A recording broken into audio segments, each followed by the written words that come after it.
the thing I want to point out is it appears to me that especially in the Middle Eastern countries where the Shiite Islam is very strong, where they believe in the doctrine of the 12th Imam, who is supposed to be the Mahdi to appear, that they are beginning to believe that it's connected to this white horse rider. And I think that it's bizarre, but it's also extremely interesting because, again, to traditional Christian theology, the white horse rider would be the man identified as the Antichrist.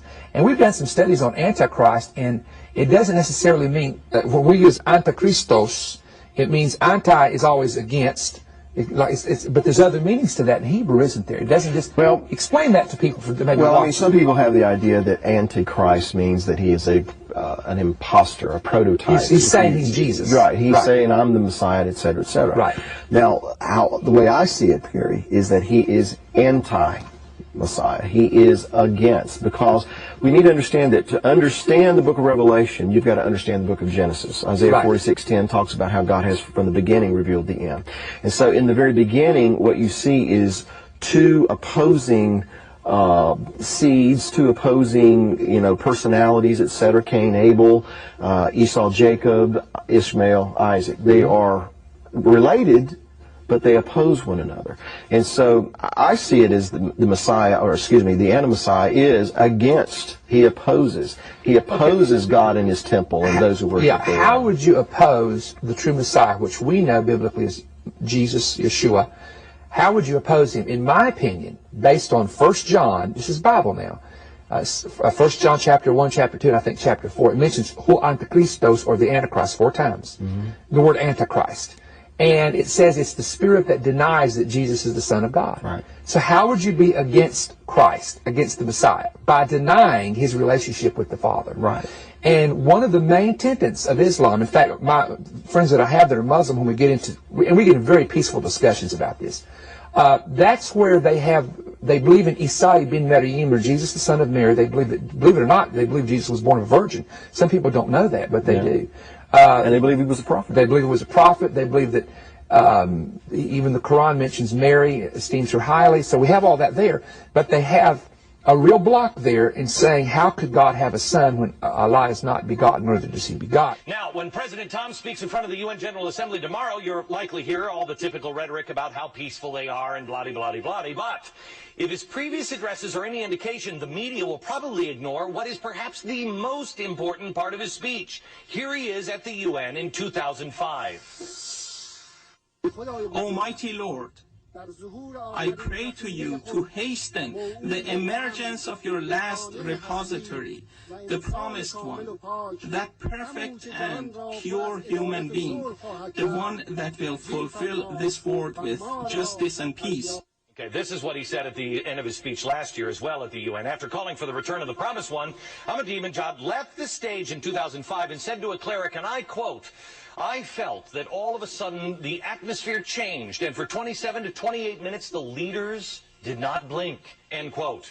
President Ahmadinejad has been quietly talking about his belief, and this is important that you understand this, that we are in the end days. The real story is, he's not bearing this lead anymore. Listen to his opening remarks this afternoon at Columbia.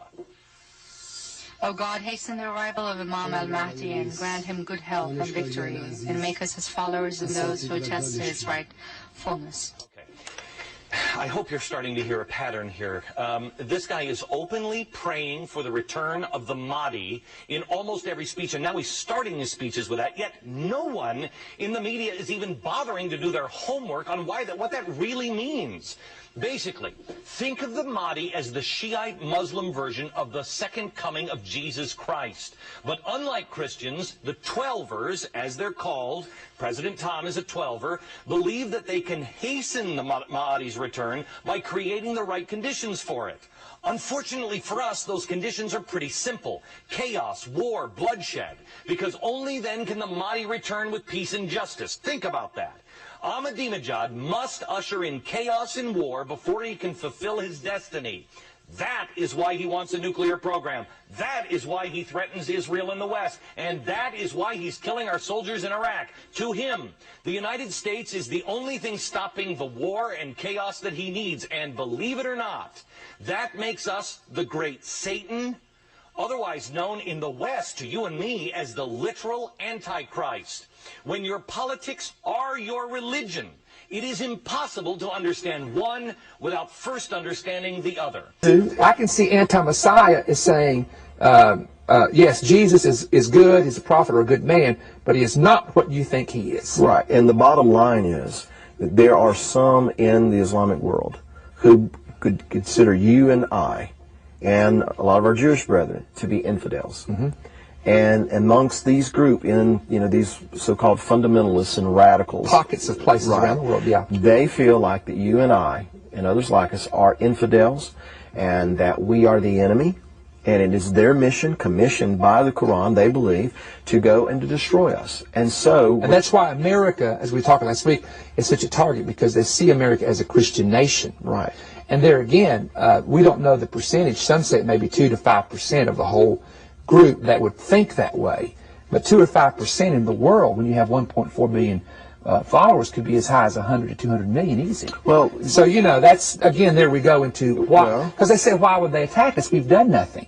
But it's just the fact that it's a belief, it's an attack on the religious. Well, notice they always link us with Israel. Right. Why is that? It's because of we have this book in common, by and large. Right.